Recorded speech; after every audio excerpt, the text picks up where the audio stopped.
Welcome to Wisdom for the Present, where we take ancient truth and bring it into clear, modern understanding. This episode uses AI-generated narration based on human-researched and written material. So I want you to imagine, just for a second, that you have exactly 5 minutes to pack a single bag before you have to leave your home forever. Oh man, that's a stressful thought right out of the gate. Right, it is. But you can't take everything. You have to look around at a lifetime of accumulated stuff and make split-second, ruthless decisions about what is absolutely essential. Yeah, because you only have room for the vital things. Exactly. You grab the passport, the family photos, the medication. You leave behind the knickknacks, the bulky sweaters, those half-read novels on your nightstand. The fluff. The fluff is gone. In a moment of ultimate urgency, all of that is stripped away and you are left only with what you need to survive. It forces a terrifying kind of clarity, honestly. The artificial importance we place on trivial things just evaporates. Yeah. And you are forced to confront the absolute foundation of what actually sustains your life. And when we transition from packing a physical bag to passing down wisdom, that exact same urgency applies. Think about it. If you only had one letter left to write to the people you care about most, knowing you are about to die, what would you say? That changes the math entirely on what you communicate. Totally. So welcome back to the Deep Dive. Today we are opening a 2,000-year-old final testament. It's the biblical text known as 2 Peter. Which is just a fascinating document. It really is.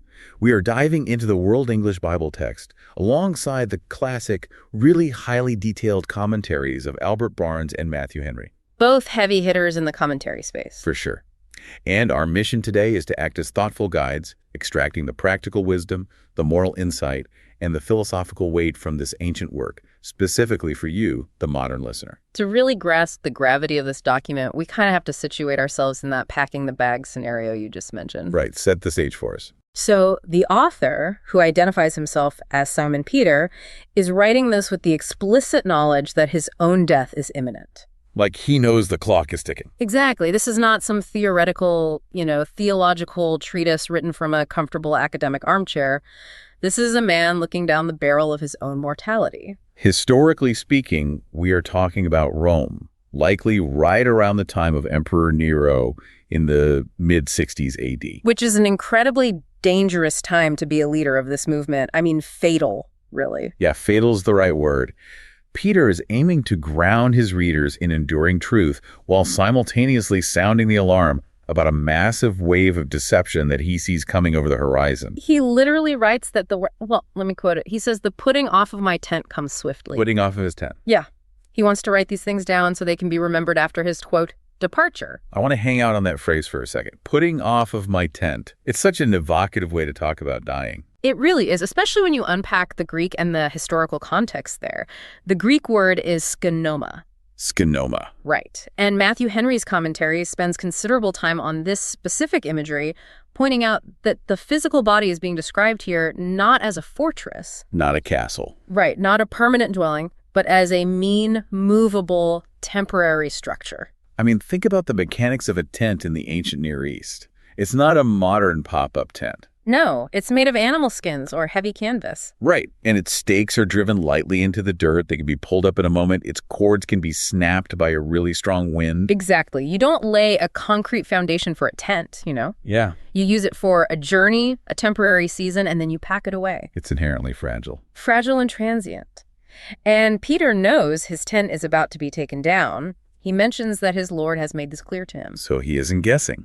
He knows how and when his end is coming. He knows. And this creates a major strategic shift in his leadership style. Well, for decades, he relied heavily on oral tradition, right? Traveling, speaking face to face, being a living, breathing witness. The guy in the ground. Yeah. But knowing he is about to become a martyr, he shifts to creating a permanent written record. He is taking on the role of what Matthew Henry calls a remembrancer. A remembrancer. I love that term. It's almost like a retiring founder of a company writing a final definitive State of the Union memo before stepping down. That's a great modern parallel. Right. You do it to ensure the corporate culture doesn't dissolve the second you walk out the door. Yeah. You cut the fluff. You get straight to the core operating principles. You only have so much ink and parchment. Exactly. But this brings up a really interesting psychological question for me. Peter explicitly says, and I'm paraphrasing here, I won't be negligent to put you always in remembrance of these things, even though you know them and are established in the present truth. Yeah, that's a crucial verse. But if I'm writing my final definitive letter, my instinct would be to drop some brand new, profound, earth-shattering revelation. Give them the secret sauce. Right. But he dedicates his final breath to repeating what they already know. Why spend such precious real estate on old news? It's counterintuitive, for sure. But Albert Barnes addresses this exact tension in his notes, and he highlights Peter's profound grasp of human psychology. Okay, lay it on me. Human minds are remarkably slippery. Oh, totally. The true work of a guide or a mentor or a teacher isn't always about delivering novelty. In fact, an obsession with novelty is often a huge distraction. We always want the new shiny thing. Right. But the real work is bringing known foundational truths back to the forefront of the conscious mind so that they actually influence daily actions. Because under pressure, we forget. It's not just that we lose track of our car keys, you know? We lose track of our core values when the stress test comes. We absolutely do. We revert to our base instincts. Yeah. Barnes points out that amidst the cares, the business, the amusements, and the temptations of the world, even the most established, well-intentioned people are prone to suffer from a kind of moral amnesia. Moral amnesia. Wow. The world is extraordinarily noisy, right? It constantly demands our attention with immediate crises and immediate pleasures. The ping on your phone, the urgent email. Exactly. If a foundational truth isn't kept fresh, if it isn't actively recalled, it just fades into the background. Peter acts as a remembrancer because he understands that having a truth filed away in the back of your head is entirely useless if it isn't actively shaping your decisions in real time. So how does this translate to, say, a Tuesday morning for you and me? Good question. I think it's the difference between knowing that saving money is good for your long-term financial health and actually having the discipline to remember that goal when you're staring at an impulse purchase online. Oh, that's a perfect example. The knowledge is technically there in your brain, but the remembrance in the moment of action is what actually saves your bank account. That gap between knowledge and action is exactly what Peter is trying to bridge. A mentor renders their most essential service when they remind you of what you already know but are prone to forget. Yeah, they keep you on the rails. And Peter doesn't just want them to remember vague feel-good platitudes. He doesn't say, just be nice. He wants them to remember a highly systematic, rigorous process. Which leads us directly into his core wisdom. He gives his readers a specific, step-by-step blueprint for character development. He really does. It's highly structured. The text outlines this intense progression of character building. He writes, giving all diligence, add to your faith virtue, to virtue knowledge, to knowledge self-control, to self-control perseverance, to perseverance godliness, to godliness brotherly affection, and to brotherly affection love. It's quite a list. We could just read that as a nice list of good qualities to have, like a resume of a nice person. But the text insists this is a sequential process. It is deeply sequential. Barnes unpacks the linguistic nuances of the original Greek to show just how interconnected this is. Okay, let's get into the Greek. So the Greek word used for add here is epikorgein. Epikorgein. Let's break that down. What is the imagery behind that word? It's actually really cool. It carries an allusion to a chorus leader in ancient Greek theater. Oh, like a stage director? Sort of, yeah. The chorus leader was responsible for bringing together and outfitting a full, harmonious train of performers. It implies that these virtues aren't just isolated items on a checklist. They aren't just bullet points. Right, they are members of a choir. You don't just have one singer standing alone. You have faith leading the choir, and then faith reaches back and pulls in virtue, which in turn harmonizes with knowledge and so on, until the whole chorus is singing together in perfect balance. It's not a checklist, it's a harmony. Yeah. That changes how you read it entirely. But the specific members of this choir are fascinating, especially when you dig into the translations. Let's do it. Let's look at the very first step. Add to your faith virtue. In modern English, if we call someone virtuous, it usually implies they're very quiet, maybe passive, or a little prudish even. Like a Victorian novel character. Right. It sounds like a lack of doing bad things, rather than the active presence of doing something difficult. And that modern definition completely neuters the original text. Barnes notes that the Greek word used here for virtue is artate, and arfrate does not mean passive goodness. What does it mean? In ancient classical literature, arhate was used to denote manliness, vigor, courage, valor, fortitude, and this relentless energy. So it's more like martial courage than like passive innocence. Yes. It is the energy required to face down opposition. True virtue, especially in this first century context, is not a tame, passive thing. Its very essence is firmness and independence of spirit. You'd need that back then. Exactly. It is the courage evinced in overcoming evil propensities and resisting external temptations. Think about it. You have faith, right? That's the foundation, the underlying belief system. Yeah. But without without the raw courage and vigor to actually live out that faith in a hostile Roman Empire that might literally set you on fire. Yeah, the faith is stagnant. It's just a private idea in your head. Exactly. Let's use an analogy to make this mechanism clear for people listening today. It's like having the courage to invest your entire life savings into a new business venture. That takes guts. That is bold. That is Right. our oenlighty. But if you stop there, if you only have courage without the next step, you are setting yourself up for a catastrophe. Absolutely. 'Cause the very next thing he says to add to courage is knowledge. Courage without knowledge is just reckless endangerment. Right. Matthew Henry's synthesis of this progression is brilliant. You start with faith. You add that courage, that are omenite. But blind courage is inherently dangerous. So to virtue, you must add knowledge, which Henry defines here as prudence. Prudence. So like street smarts mixed with wisdom. It's a deep understanding of the proper circumstances for your actions. It's knowing how and when to apply your courage. To carry that business analogy forward, having the bold courage to start the company is great. But without the financial knowledge of how cash flow works, how markets operate, and how to read a balance sheet, You're cooked. you aren't an entrepreneur, you're just a gambler throwing money at the wall. Yeah. The courage has to be directed by the intellect. And the intellect has to be governed by the will, which brings us to the next step. To knowledge, you add temperance or self-control. Self-control. The Greek is ekritheia. Henry notes this means being sober and moderate in our love toward and use of the good things of this life. You can have all the knowledge in the world, but if you cannot control your own appetites, your knowledge is useless. Man, we see this all the time today. Everywhere. Brilliant people, absolute geniuses in their fields, who destroy their own lives because they have zero emotional regulation. They have knowledge, but they lack self-control. They blow up their careers over a petty argument or an addiction or an inability to handle criticism on social media. Because self-control is incredibly taxing. It depletes you. It's exhausting. It is. Which is why the very next virtue in the sequence is patience or perseverance, hupomone in the Greek. Hupomone. You must add to your self-control the ability to bear trials without murmuring. It is the endurance to keep maintaining self-control over a long period of time, even when you are exhausted and under heavy fire. It's the difference between holding your breath for 30 seconds and running a marathon. Oh, that's a great way to put it. Self-control might get you through one difficult meeting without losing your temper. Perseverance is what gets you through a 10-year difficult marriage or a decade-long struggle to build a career. And that enduring perseverance works experience, which eventually leads to godliness. Eusebeia. Eusebe. This is a reverential fear and love of the divine, a realization that you are operating within a larger cosmic framework. It's the shift from pure self-reliance to an acknowledgement of the sacred. It's realizing you aren't the center of the universe. Exactly. But it doesn't stop with just you and the sacred. The final two steps move entirely outward into the community. It inevitably must move outward. To godliness, you add brotherly kindness, or Philadelphia. Like the city. Like the city. It means a tender familial affection for those who share your specific path and community.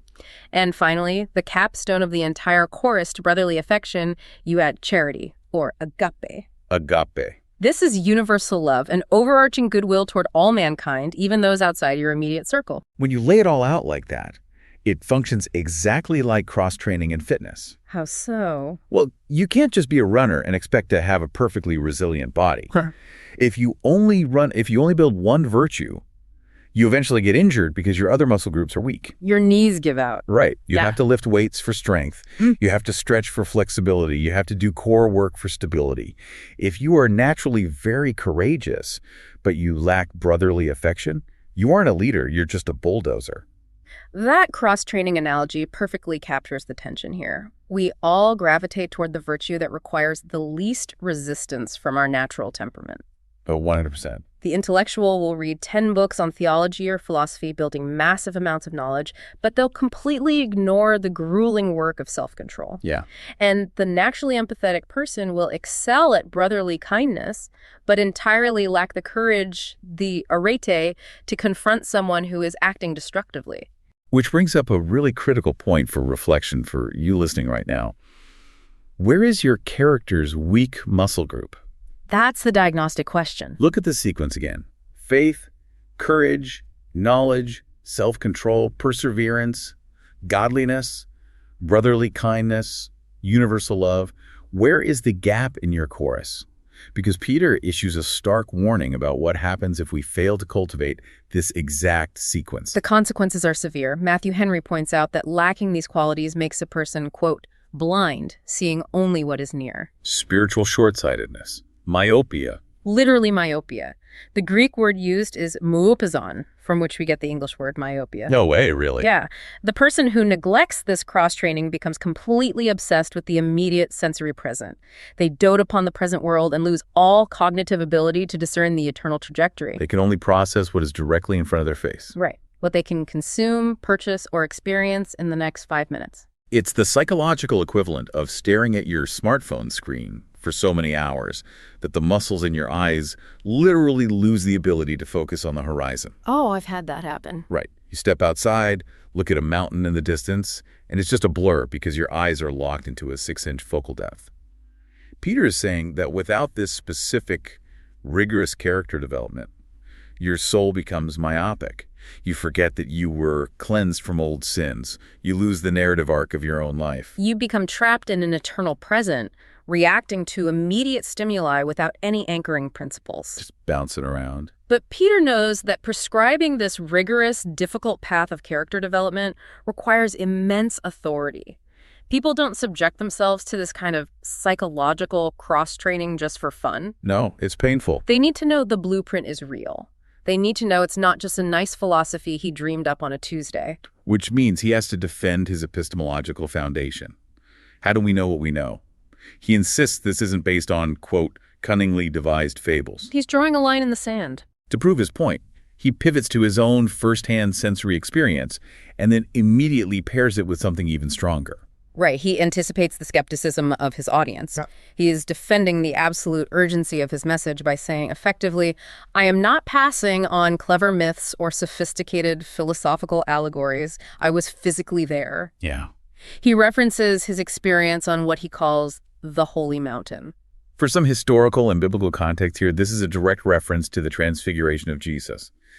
According to the gospel accounts, Peter, James, and John went up a mountain with Jesus, and they claim to have seen him physically transformed, radiating light, accompanied by the ancient figures of Moses and Elijah. A massively intense experience. Huge. And crucially, Peter claims to have heard a voice from the majestic glory, from God the Father, saying, "This is my beloved Son, in whom I am well pleased." So he is appealing directly to his physical senses as empirical evidence. I saw the light with my own retinas. I heard the acoustic vibrations of the voice with my own eardrums. It is a powerful claim of eyewitness testimony. But from a philosophical standpoint, what he does next is a masterful rhetorical move. Because he doesn't stop there. Right.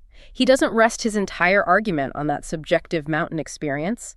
He pivots and says, we have the more sure word of prophecy. He tells them to heed this prophetic word as a lamp shining in a dark place, stating that no prophecy of Scripture is of private interpretation, but that holy men of God spoke as they were moved by the Holy Spirit. He is deliberately contrasting two types of evidence here. First, his personal, sensory, subjective experience on the mountain. Which is hard to prove to someone else. Exactly. Second, the historical, objective, public record of the ancient prophets.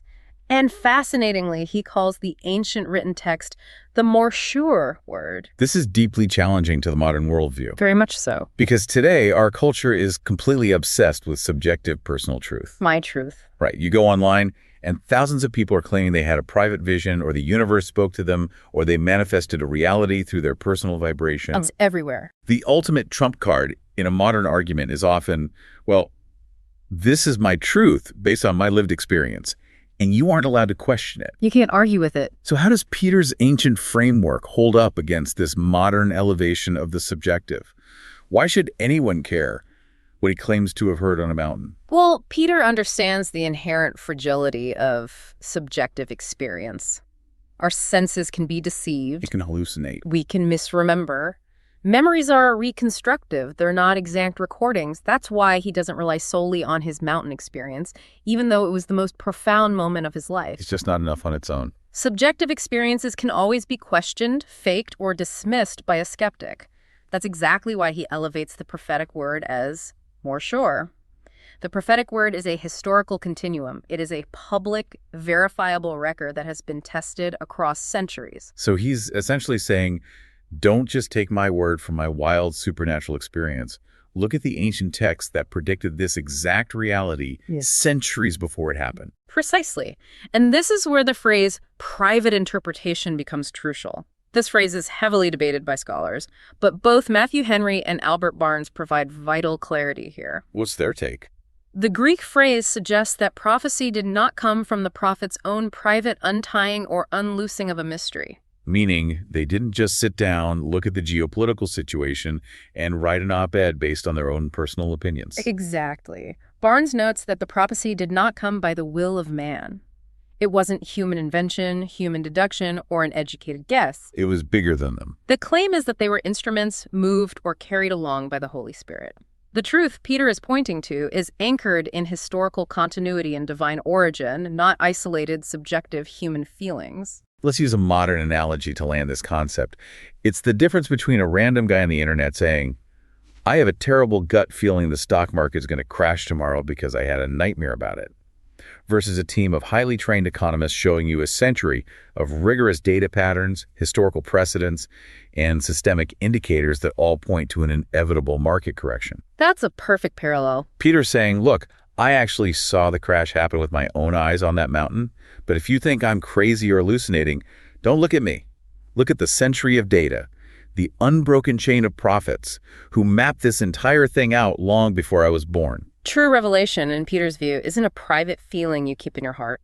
It is a public, objective lamp shining in a dark place, offering guidance that exists outside of our own internal fluctuating emotions. But establishing this rigid standard of objective, historical truth automatically introduces a massive problem. The counterfeiters. Exactly. If there is a real currency of objective truth, there will always be people who try to counterfeit it for their own gain. If there's a true prophetic word, there will inevitably be false prophets. Who is Peter trying to protect his readers from? This logically propels us into the second chapter of his letter, where he issues a severe, unblinking warning about the psychological profile of false teachers. It gets intense here. It does. He states that just as there were false prophets among the ancient people, there will be false teachers among them who will secretly bring in destructive heresies. Let's examine the anatomy of this deception. He analyzes their motives, stating they are driven by covetousness, greed. He says they use deceptive words or feigned words to exploit people. And he points out their lifestyle. They walk after the flesh. But what really stands out is the method. They secretly bring in these heresies. The secrecy is key. They don't walk through the front door of the community wearing a name tag that says, hello, I am a heretic, and I'm here to dismantle your entire belief system. Right, because that wouldn't work. The deception is incredibly subtle. The Greek word Barnes unpacks here is paraisago. Paraisago. Let's dig into that. How does that word function? It literally translates to lead in by the side of others, or to lead in along with others. Oh, interesting. It evokes the imagery of a smuggler.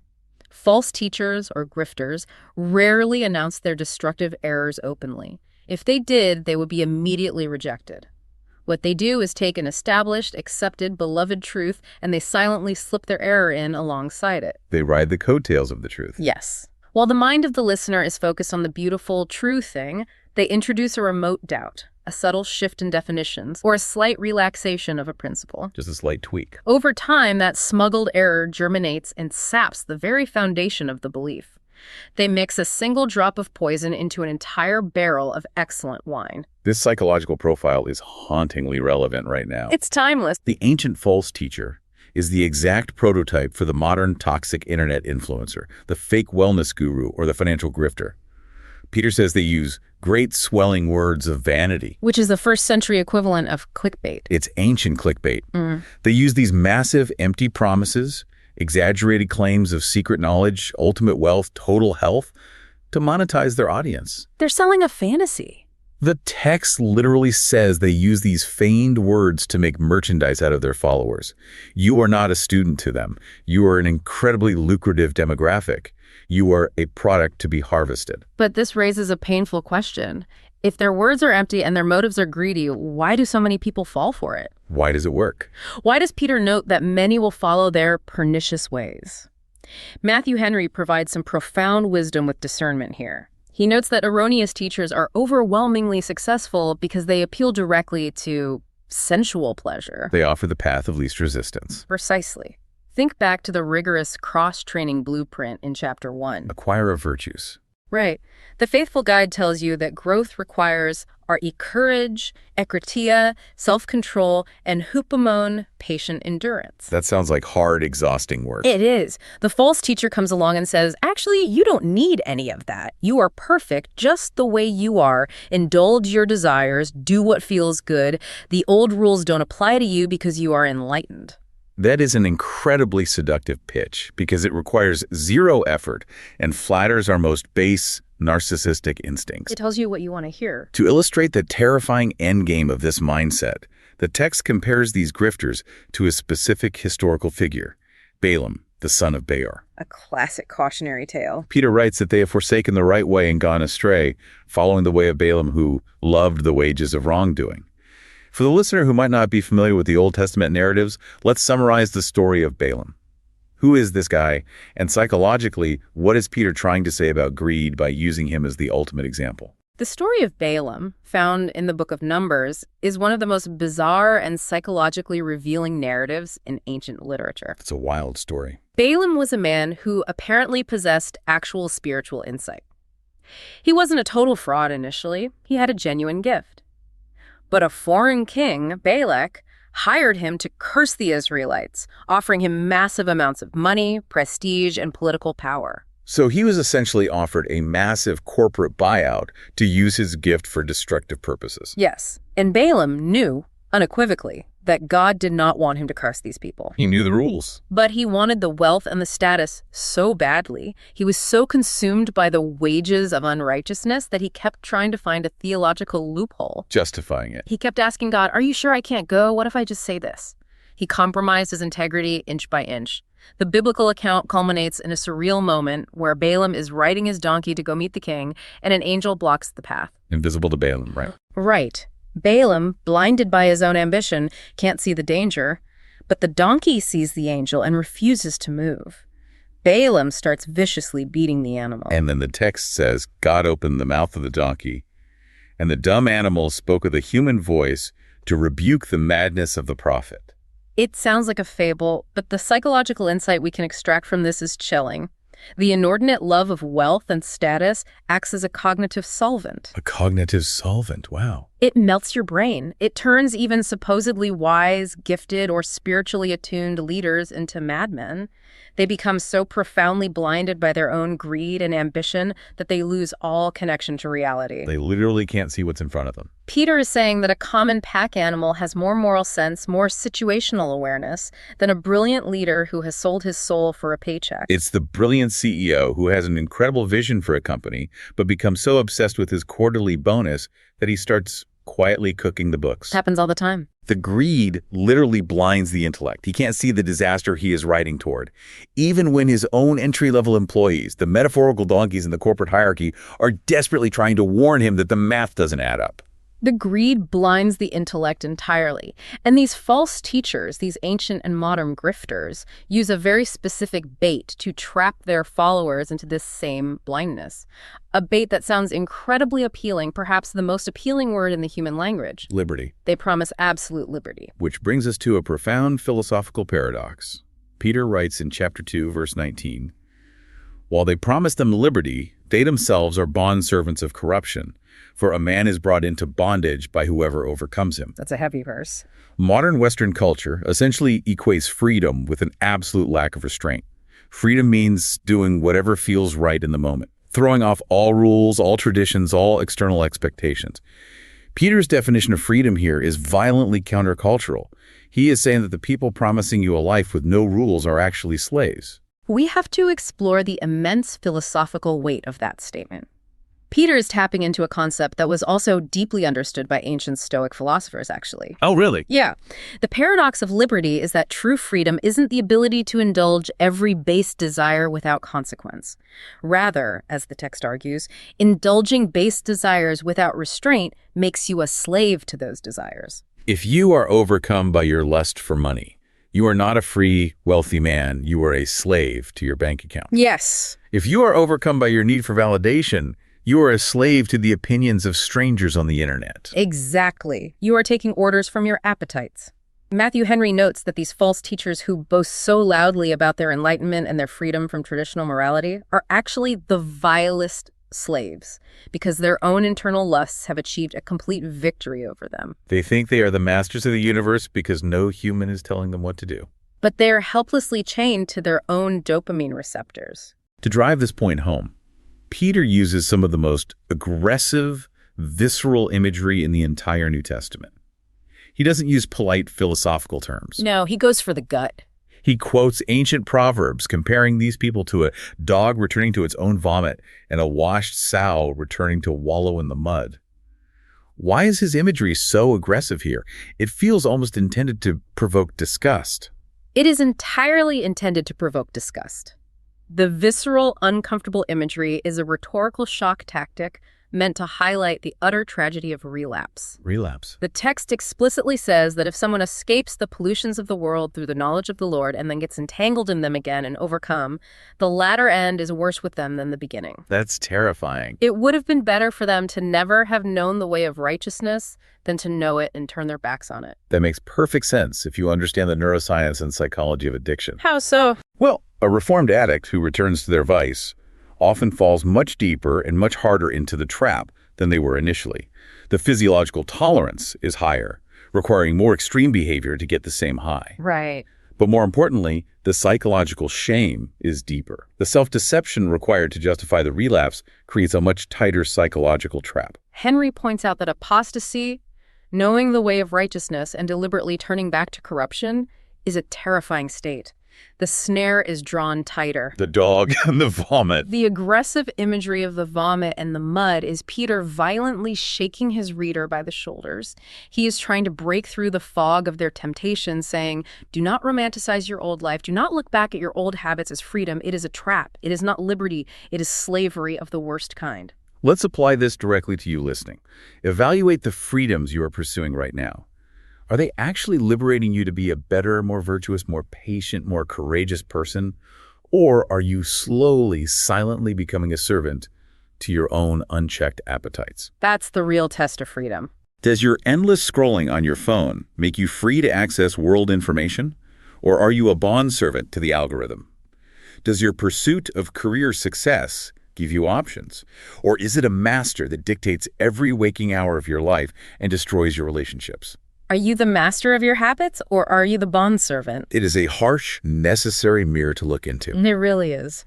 But having dismantled the false teacher's ethics, having shown that their freedom is actually slavery, Peter turns in his final chapter to address their ultimate intellectual argument. And this requires a massive shift in scale. A huge zoom out. We move from the internal psychology of the individual to the deep time of the cosmos. Moving into chapter 3, he warns that in the last days, mockers will come. And their mockery is based on an observation of the natural world. The text says they will ask, where is the promise of his coming? For from the day that the fathers fell asleep, all things continue as they were from the beginning of the creation. They are looking at the sky, looking at the political situation and saying, nothing is happening. Jesus hasn't returned. The world isn't ending. The sun came up today just like it did yesterday, and the day before that, and the century before that. This is what modern scientists and philosophers would call uniformitarianism. Uniformitarianism.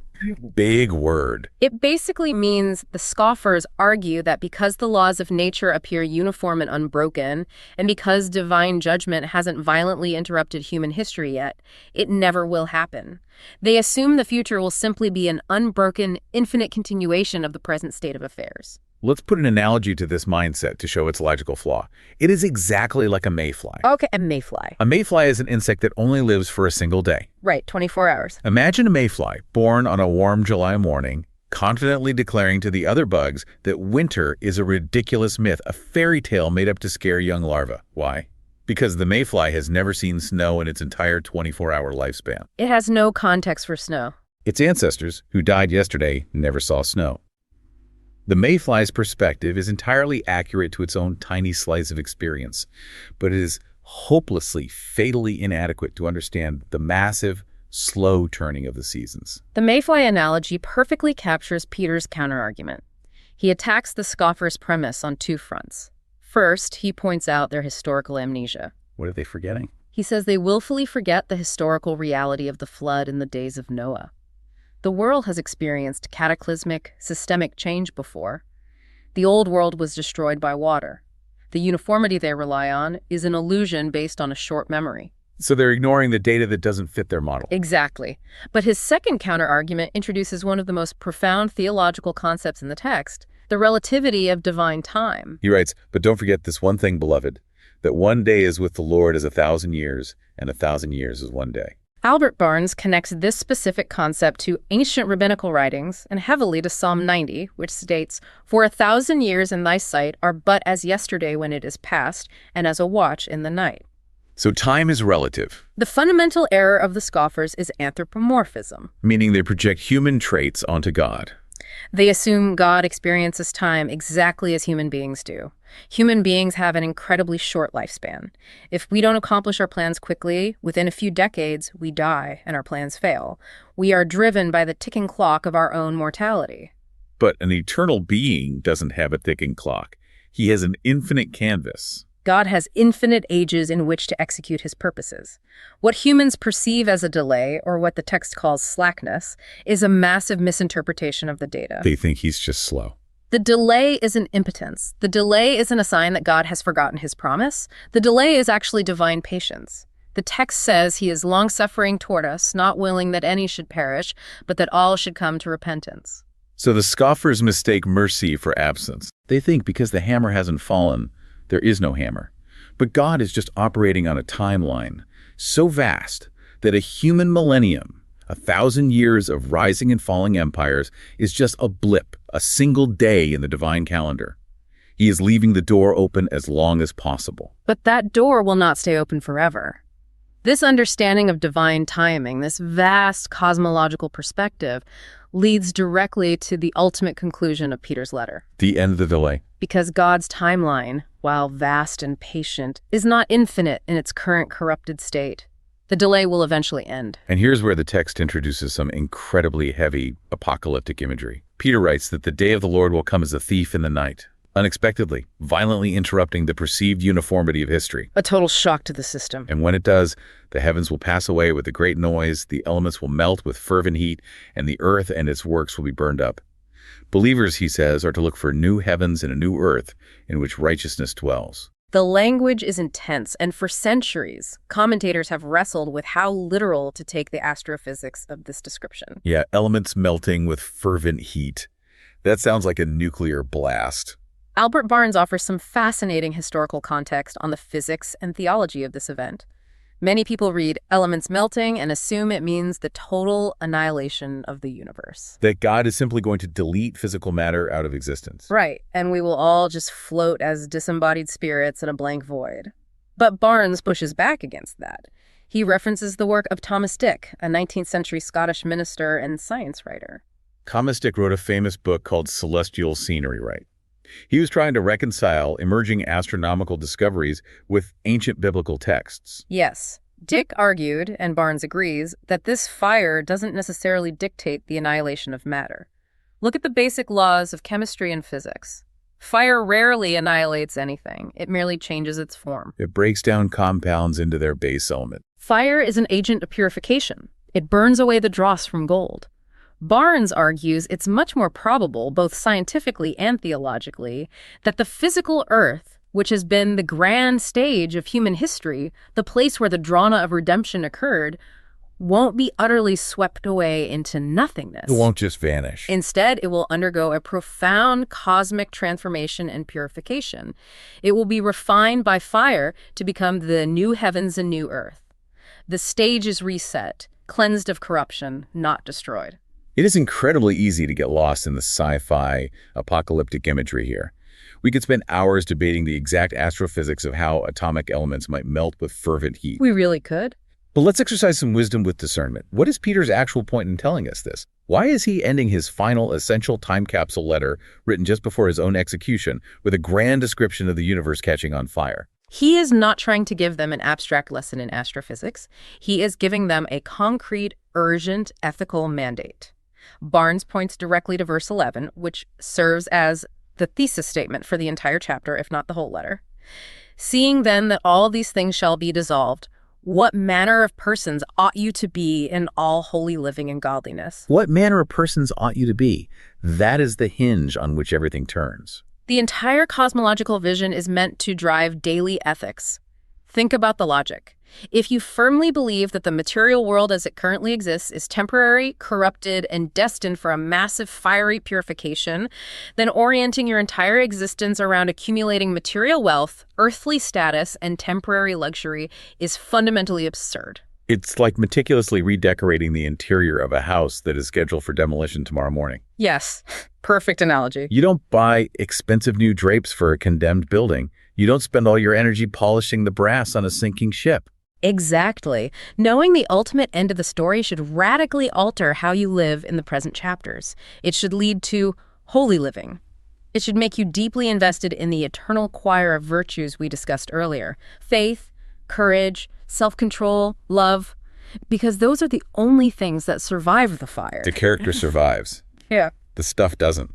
It is the ultimate antidote to the sensual, fleshly lifestyle pushed by the false teachers who think this current world is all there is. As he wraps up this intense, soaring letter, Peter does something really beautiful and surprisingly humble.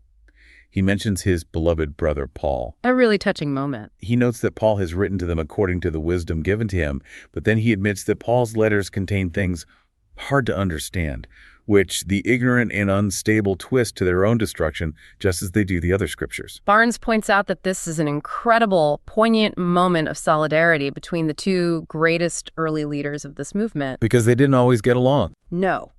If you read the history in the book of Galatians, Peter and Paul famously clashed, sometimes publicly and bitterly, earlier in their ministries. But here, at the very end of his life, facing execution, Peter drops all ego. He lets it go. He calls Paul beloved and explicitly equates Paul's writings with the other scriptures, elevating his former rival's letters to the level of divine prophetic inspiration. And I think it's incredibly validating for anyone who has ever struggled reading Paul's letters that even the Apostle Peter essentially says, yeah, Paul is really dense and hard to follow sometimes. It is deeply humanizing, but Barnes notes a critical distinction. Paul is hard to understand not because he is a bad or confusing writer, but because the themes he tackles, grace, predestination, the cosmic scope of redemption, are incredibly grand, and human hearts are naturally resistant to hard, complex truths. We want the easy answer. The unstable twist Paul's words, not because the words are flawed, but because the readers want to twist the text to fit their own desires, to find loopholes for their own behavior, rather than doing the hard work of letting the text shape them. Which brings us all the way back to where we started. The 5-minute warning. We are packing the time capsule. We are reading the final memo of a dying man. The remembrancer. So what do we actually put in our bag? What is the singular essential takeaway from this intense ancient letter? If there is a final provocative thought to leave you with, it is drawn from the very last command in the text. After discussing the melting of elements, the rise of false teachers, and the complexities of Paul, Peter signs off with one simple imperative. Grow in the grace and knowledge of our Lord. Grow.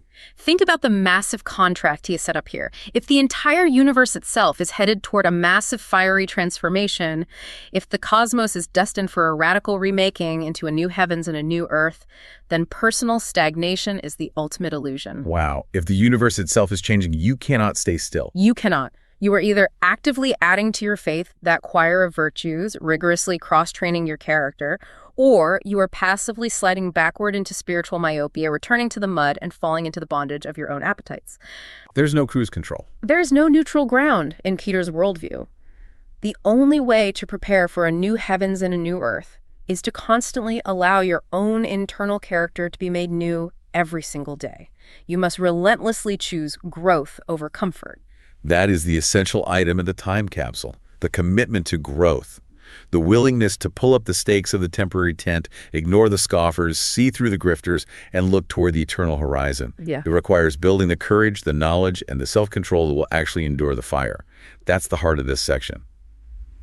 This is Wisdom for the Present, where understanding leads to clarity, and clarity shapes how we see and live. We'll see you in the next episode.